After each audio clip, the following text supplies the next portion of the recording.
Hello, everybody, and welcome to another edition of the Slumber Party podcast with Amanda Jewson. I am your host, Amanda Jewson. And if you are joining us on YouTube, welcome once again. I have taken a shower and put on makeup, unlike the last episode. um, I am doing an impromptu topic that didn't come up in my applications, but has actually been coming up a lot in my Instagram. And I thought, I get this question all the time. I haven't quite tackled it yet on the podcast. I think, especially in these times, this question is going to be really important. And that is all about the transition to daycare. As we move into daycare, especially during COVID times. I'm not sure when you're listening to this. Hopefully by this, it's all over and we're all just socializing so much. But if we're not, hopefully this will help you. We'll talk a little bit about that COVID anxiety today as well. But we have Freyah with us today, who messaged me on Instagram, and I bullied her to come on to this podcast today. Thank you for Hello. joining. Thank you for having me. No problem. So tell me what's going on. Tell me what's happening in your situation. So my daughter's 15 months and she just started daycare this week. I also started work this week. So we both had our first day of school. I'm a teacher Oh, on yes. Tuesday. And yeah, it's been exciting times being back at school. Yes. And so, I thought it was a really good thing to prep her for daycare by, a month ago, dropping her down to one nap because daycare only does one nap. Yeah. I don't know if that was a good idea or not. I'm, a teacher trying to be prepared, thinking, give her the time to adjust before she hops into daycare. So now we're in that overtired, not napping at daycare, fighting sleep at home, waking up early, and it's just everybody's exhausted. Yeah. Talk to me about the daycare setting. Is it at a center or is it a home daycare? Yeah, it's a center. So there's Okay. 11 little friends from 13 months to 21 months, all sharing a room. And they sleep on cots, which Mhm. I'm so surprised. I asked, how do you get these tiny little I know. bodies to sleep on cots? And they're like, they just do. I So, remember before I was a consultant, dropping my daughter off at daycare and being like, she won't do it. There's not a chance she's going to do it. I know her. And she just did, which is wild, yeah, right? Okay. yeah, So she's at a center. They're all in cots. There are 11 other kids. What time is nap time there? noon. Yeah. Yeah, so they nap from 12 to 2, Okay. or they stay on their cots at least from 12 to 2 if they don't nap. Okay. Great. And how, so she's only been at daycare for what, 4 days, 5 days? Yeah. 5 days. Okay. Okay, good. Okay. So, I'm assuming we're going to talk a lot about daycare and I will answer your question, but like I always warn people, I like to talk about things in a really roundabout way because for some people, they're only going to be listening to this episode. So I want to give you all of the back stuff to make sure this goes really well. So yeah, a lot of daycares are going to kind of, I shouldn't say a lot. Actually, I think daycares are getting wise to the 2 nap thing. But many daycares are still offering that 1 nap. So usually, 12 months plus, we're going to have kids transitioning to 1 nap, whether we like it or not. So sometimes before a child is ready, we're kind of forced to have this situation, right? We're kind of forced into this nap before we're ready, which is not fair, right? And I don't know that. So just on based on what you told me, I don't know that your daughter's not ready for 1 nap because even if she had been napping for a million years and everything was awesome, that her reaction to daycare right now would still be really normal. So I always tell parents, like I'll have clients that I work with at 4 months, and then their child is, ready to go to daycare, and they're like, "We need to get on the phone. It's a disaster. Let's book a call." I'm like, "Okay, well, first let's save your money. Give this 2 weeks, and if it hasn't rectified, let's get on the phone again to talk about what else it could Okay. possibly be." Because daycare is a huge transition, right? So I'm assuming she's been at home with you the entire time, right? Has she Yeah. had Yeah. any COVID other? hasn't made it. Yeah, exactly. Yeah. Um, I wonder, has she had any other caregivers or babysitters before? No, because COVID. Because COVID. It's Yep. because COVID just makes everything a little bit more challenging. So she's been like extra attached to me. It's just been us, and Yeah. we haven't had that experience yet. Yeah. And that is so common. So one of the things I try to and you don't have a chance to do this, or you didn't have a chance to do it, but if you do have a chance for your child to be exposed to other caregivers, it's great practice of the act of you leaving, because the act of you leaving is tough. Even if they seem fine at daycare, you leave, the actual goodbyes are okay. It's a lot of new information, being in a class, being with 11 other kids, being with 2 new caregivers. The mental overwhelm of just being in this spot is exhausting. Like, I am exhausted thinking about that, to be honest. And so, she will be as well. So I think, like, that's where I want to get to the point where it could be the nap. It could be like this is a very normal thing.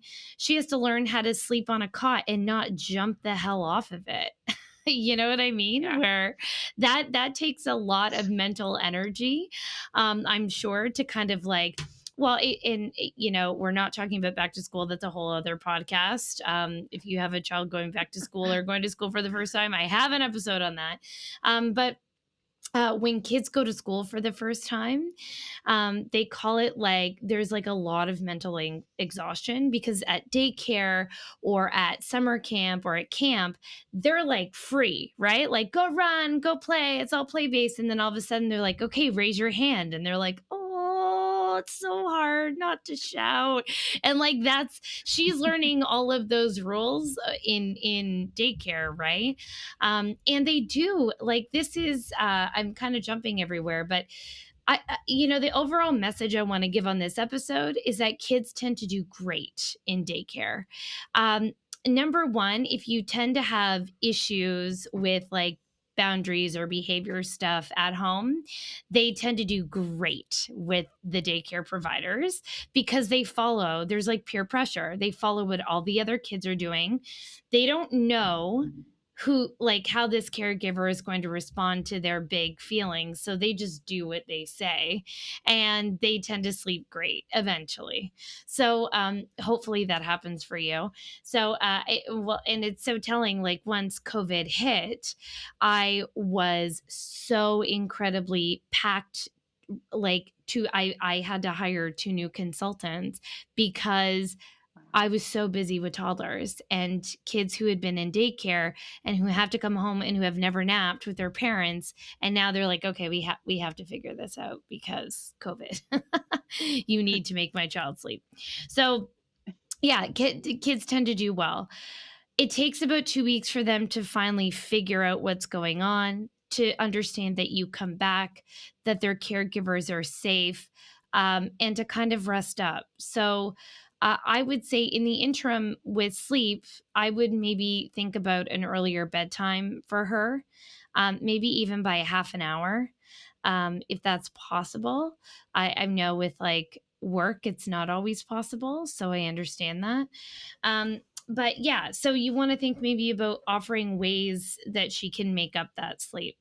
Now, for everyone else, when we're thinking about this exhaustion, some of the things that can happen as a result of that exhaustion are that your child has increased night wakings, has trouble going down, doesn't want to sleep in the afternoon. These are all really common responses to daycare because they are feeling that separation, right? And so they understand that you go, and you leaving their room to leave for, bedtime, is a replication of that daycare situation for them. So understand what they're going for, honor it, and set a loving boundary. The thing that I always want to remind parents of at this time is the more things can look the same pre daycare, the better it's going to be for your child. So, we like COVID. I mean, I spent the last 3 months talking about COVID and kids and sleep, but um, our tendency in these changes, whether it's daycare transitions, moves, maybe a divorce or a death in the family, is to overindulge the child and be like, "Oh, everything's different. Let me do whatever you need because you're really sad." And not to say that we shouldn't give them extra love and physical attention during these times. Yes, we absolutely should and need to, but we have to be careful about switching up routines. The more that we switch up routines, the more that can actually play a part in the anxiety of the child. Oh my God, things are changing at daycare and now they're changing at home. So just because a child pushes back doesn't mean we need to relent or change that boundary for them. Okay. So where you can and when you can at home, keep your routines similar at home. Okay. Keep things looking the same. Do, the same book before bed for a few days. Do a really tight bedtime routine. Like, continue to hit all of those points for your child so they're feeling really comfortable. They're going to be mad about it. They'll stop being mad again when they experience that consistency, that safety. Okay, mom comes back. This is all normal. This is okay. Does that sound doable? Yeah. So how do you deal with the like perpetual vicious cycle of overtiredness? Because Mhm. I do know to like put her to bed earlier to make up that lost sleep, and I've been putting her in her crib at like 6:30, and Mhm. we only get home from picking her up from daycare at just after 4, and so Mhm. we have a short amount of time to have dinner and Mhm. hang out, spend some Mhm. time together. And I put her down at 6:30, and she's like doing laps of the crib. She's up, down, all around Yeah. until like 8 o'clock. Oh, And so the poor wow. kid is like hanging out for an hour and a half and then waking up at like 5:30, which is How, like not yeah, that's not okay. not okay. How is she sleeping at all at daycare? No.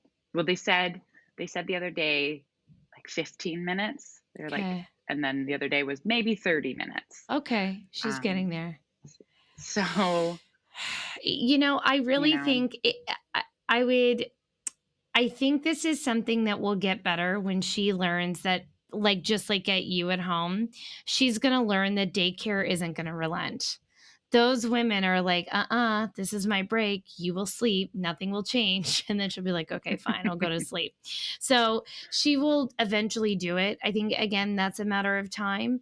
But I think, yeah, if she's not napping or just napping like 15, 30 minutes, you kind of need to insist on that earlier bedtime. I would also make sure that you have something visual in her room. So I like the Hatch baby rest. So if she's up at 5:30, she can hang out in mhm. her crib, hopefully until 6. You can turn on the Hatch baby rest with your phone. So maybe it's like it's a white noise machine, it's a night light, and it's an okay to wait clock. So the cool thing about it is you can start training her to know that you don't go in her room until a certain light color comes on. And kids that young, it's not going to be this perfect thing. But my girl shared a room from a very young age. And when our light went on, to signal to my older girl, my 15-month-old would be like, "Yay!" So she was getting it. She knew that I was coming in. So, you can start implementing that now, but I feel like this is gonna be a matter of time before it gets better. Like, she's gonna start napping at daycare, give it another whole week, and then, this weekend, you have the opportunity for her to catch up on a little bit of sleep, doing some naps at home. She's gonna go to daycare really rested, they're gonna do all the things again. Trust that it does get better. It does, I promise. All right. She's like, "Okay." Now, for those of you who, one of the things I always tell my clients before transition to daycare is get on the phone with your daycare provider before, and even before you're making your selection, have a chat with them about sleep. At 15 months, I think it's okay to be on one nap mostly. Now, there's a lot of kids that would just do great on two naps. The reality is you don't have that option.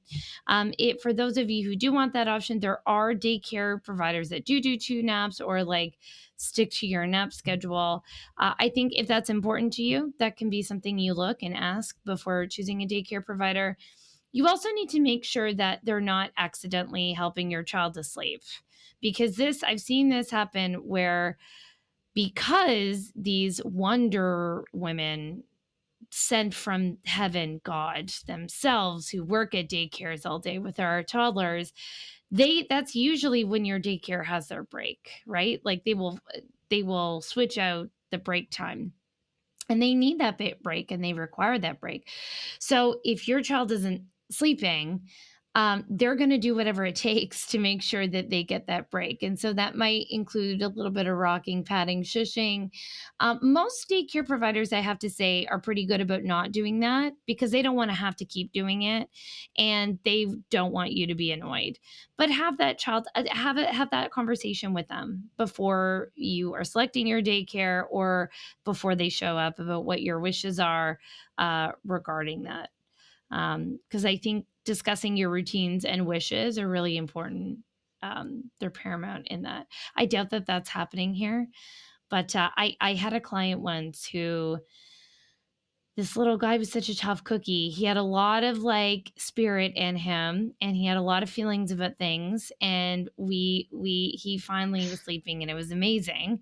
And mom went back to work, and 6 months later she called me, and apparently the daycare provider was sitting beside his crib, like shaking the crib gently for him to fall asleep and for him to connect sleep cycles.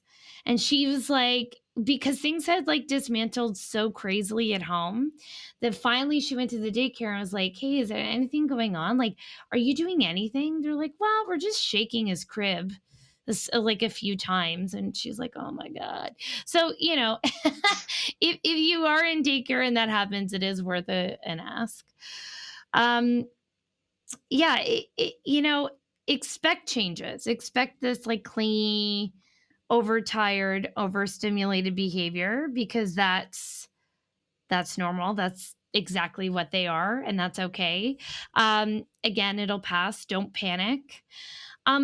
The big thing about that is also to acknowledge your own feelings about daycare, and maybe some of those feelings that are coming up for you. And those are all normal feelings.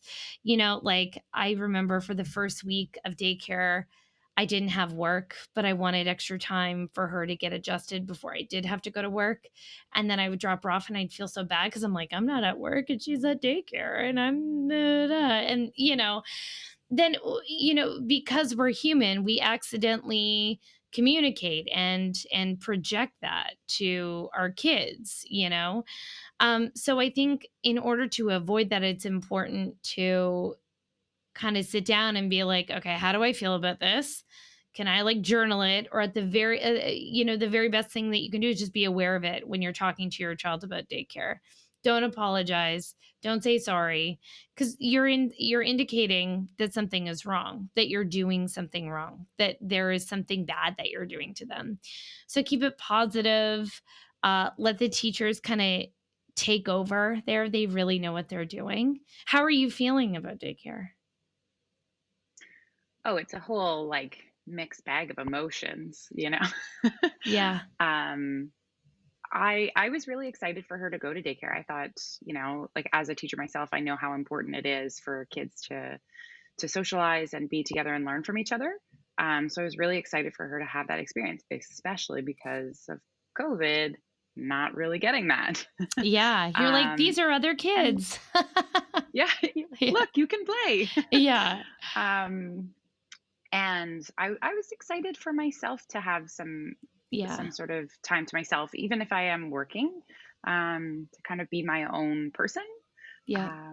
But then there's like you said, there's also that guilt of like dropping Mhm. them off, and they're like, oh well, they're sad, they're like I they're not know. happy, and I know. did I choose the right daycare? Did I make the right choice? And like at the end of the day, I know kids are resilient and Mhm.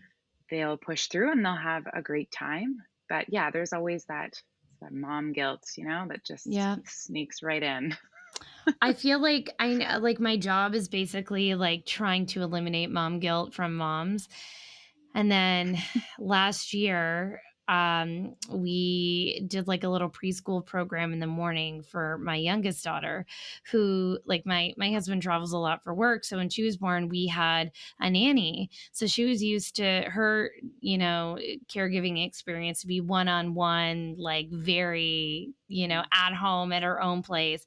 So she went to this place, and like the first day was fine. And the second day, she just lost it. And every single day I'm leaving, I am sobbing. I'm like passing parents in the hallway. I'm like, this is okay. I'm fine. But it pulls at your heartstrings. And then, the next week she's asking to go. I remember her being like, I would like to go because they have better farm toys. I was like, great. Let's go and play with those farm toys. Important things. Exactly, exactly. And, we are talking Yeah. about a transition to daycare. If you do have a chance to start early and start at a time when you don't really have a lot going on, that's also going to be helpful. So if you have an option, like I started a week before I went back, just in case there was, blips, right? So start early, get a good transition so you can get in a routine before you have to go do your things. And then you want to make sure that, oh, I lost my train of thought there. Starting early. Oh, yeah. Talk to your kid. Thank you. While you are starting early, have lots of conversations with your kids about what's happening. It doesn't matter how old they are, they get it. And I always believe, I tell my parents they think I'm crazy. Talk to your child about what's happening. Talk to your child about what's coming up next, in terms of sleep training. Tell your child, I'm leaving, but if you need me, I'm going to come back. If you are doing daycare, I'm going to leave for the whole day. You're going to play. This is what you're going to do. And I come back at the end. So I think they totally get it. They get your intention. Keep having that conversation. And things should go pretty smoothly for you. So what should I do? Because I haven't really run into this before. When we did sleep training, we did it and then she was pretty good. She'd wake up, Yeah. I'd leave her and she'd go back to sleep. But this week she's waking up and she is livid when she's Mhm. waking up in the middle of the night, like crying, and it Mhm. shakes me from my sleep that I Yeah. like panic. I'm like, oh my gosh, like I have to go to her now. Like what is Yeah. happening? Yeah. Um, so obviously, I'm like breaking the sleep training rules there where I walk in and Yeah. it's just like she's just awake, like nothing's wrong, like Yeah. sh- her diaper's fine. Like, should I be going to her and like reassuring her that like, yeah, I'm okay. You're sorry, that you're okay. I'm here, or should Yeah. I be leaving her and letting her work it out? I Where do think we draw the line? that's a great question. I get that question a lot. I think in these instances where it's so unusual and so intense, I think it's always a good idea to go in and check and make sure that things are okay, and make sure, you know, nothing is up or wrong. And once you've checked, reassured, talked to her, that has value, by the way. You'll Hmm. hear people be like, Don't go in, it makes it worse. Okay, yeah, if you're Or going like in no every eye contact. yeah, it's like crazy. It's Don't crazy. look at them. They're humans. You can do all of that, and you can touch them too, by the way. It's just let's be very level-headed, right? So you say like, "Hey, I know that you're going through a hard time right now. I'm here to check on you and let you know that you're okay." Their subconscious is taking that all in and saying, "Oh, we're safe. Look, my parent is here. They're coming to check on me and love me." And then you might want to say, "Okay, I'm leaving. If you need me, I'm going to come back." So they might have some feelings, but that you've gone in, you feel better because you know that she's okay. She feels better because you just came in and that you're still there. She just wants to check. And then I don't suggest necessarily helping them to sleep, like sitting with them or patting them until they sleep, but just lay it out. I'm leaving. Seems like you're okay. You might have some feelings about that, but if you need me, I'm going to come back. And then you just do that. Oh, I still see that you're having those feelings. I'm just outside and I'm going to sleep in my bed. If you need me, I can come back. And then you can continue to check on her and it'll pass. It won't be your life. Like going in to reassure your child is not a sleep association. That is parenting. It's okay. You can do that. Yeah. Yeah. And like reassuring being like, leave her in the crib. No, don't pick her up Yeah. and hold her or You can pick her up. Like when my kids were having a fit or they were sick or like something was off, the first time for sure, I'm just, hey, buddy, you're okay. I love you. yeah. Okay. All right. So I'm going to put you down. Now they're going to be mad that you put them down, but that's like that behavior side. That's a feeling. But what I'm looking for is telling that unconscious brain that they're okay. Hey, you're okay. You're okay. And that has Mm, value, you know? So I think it's okay. Now, if you were constantly picking them up and it seems like it's prolonging the process or prolonging protest, then maybe you don't do it the next time. Maybe you do it every 3 times, you know? But I think it's always okay right. to start off that way. Yeah. Okay. Thank you. No problem. This is a great question. Yeah. So it sounds Awesome. like it's a lot of like change and potential like separation anxiety as well. Yeah, it is. Yep. And it's super common. And especially given the fact that just due to circumstances, you weren't able to have a lot of caregivers. She's probably not seen a lot of kids in several months. It's going to be a huge change for all of our kids if you are choosing to send your kids back to school. It's going to be a lot of stimulation. These kids have been at home in like loving, caring environments with people who love them the most, treating them the absolute best, and then they're gonna go to school and someone's gonna take away their toys, like, it's a lot. Yeah. All Big right, time. well, Thank you. Freya, this is amazing. Thank you for writing me on Instagram. You've helped a ton of parents. We're gonna get this episode out as soon as possible. Don't forget to like, subscribe, review this podcast. If you're watching me on YouTube, please leave me a comment or a question that you have about anything that we talk about. I would love to keep this conversation going. Have a great day, everyone. Drink water, go to sleep early, and be nice. Okay. Bye, Thank everyone. you. Thank you.